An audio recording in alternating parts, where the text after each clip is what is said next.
Hi, நீங்க இந்த symptoms எல்லாம் ஃபீல் பண்றீங்களா? உங்க பீரியட் சைக்கிளிங்ல மிடில் ஆஃப் த மந்த்ல பெல்விக் பெயின் அல்லது அப்டோமல் பெயின், ஒயிட் ஸ்பாட்டிங் இருக்கிறது, ப்ளோட்டிங் ஆகுறது, சம்டைம்ஸ் ஃபுட்டோட ஸ்மெல் அதிகமாகுது, டேஸ்ட் அதிகமா ஃபீல் பண்றது, செக்ஷுவல் டிரைவ் அதிகமாகுது, உங்க பாடி டெம்பரேச்சர் கொஞ்சம் கொஞ்சமா இன்க்ரீஸ் ஆகுறது, உங்க பிரஸ்ட் ஆனது சாஃப்டாவோ அல்லது ஹெவி வெயிட்டாவோ ஃபீல் பண்றது.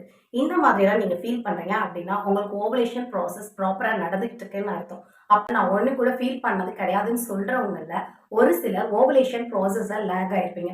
இப்படி ஓவலேஷன் ப்ராசஸ்ல லேக் ஆனவங்களால நேச்சுரல் கன்சீவ் ஆகுறது ரொம்ப கஷ்டம். இந்த பிரச்சனையில இருந்து நீங்க வெளியே வரணும்னு ஆசைப்பட்டீங்கன்னா இந்த நம்பருக்கு மெசேஜ் பின் பண்ணுங்க. 120 டேஸ்ல கஸ்டமைஸ் டயட் மூலியமா ஓவலேஷன் ப்ராசஸ்ல இருந்து மட்டும் இல்ல ஃபர்டிலிட்டி சம்பந்தமான எல்லா விஷயங்கள்ல இருந்தும் ரொம்ப ஈஸியா வெளியே வர முடியும். அது எப்படின்ற சீக்கிரட்டா உங்களுக்கு சொல்லி கொடுக்கறதுக்காக நான் ஒரு ஃபர்டிலிட்டி அவேர்னஸ் செக்ஷன் ஃப்ரீயா கண்டக்ட் பண்றேன். இதுல மறக்காம உங்களை கனெக்ட் பண்ணிக்கோங்க. உங்க ஃப்ரெண்ட்ஸ் யாராவது ஃபர்டிலிட்டி சம்பந்தமான இஷ்யூஸ்ல லேக் ஆயிருக்காங்கன்னு நீங்க ஃபீல் பண்ணீங்களா? இந்த வீடியோவை மறக்காம அவங்களுக்கு ஷேர் பண்ணுங்க. அதோட என்னோட பேஜை ஃபாலோ பண்ணிக்கோங்க. ஒரு நிமிஷம், இன்னைக்கு உண்டான கேள்வி ஏஎம்ஹெச் அப்படின்னா என்ன?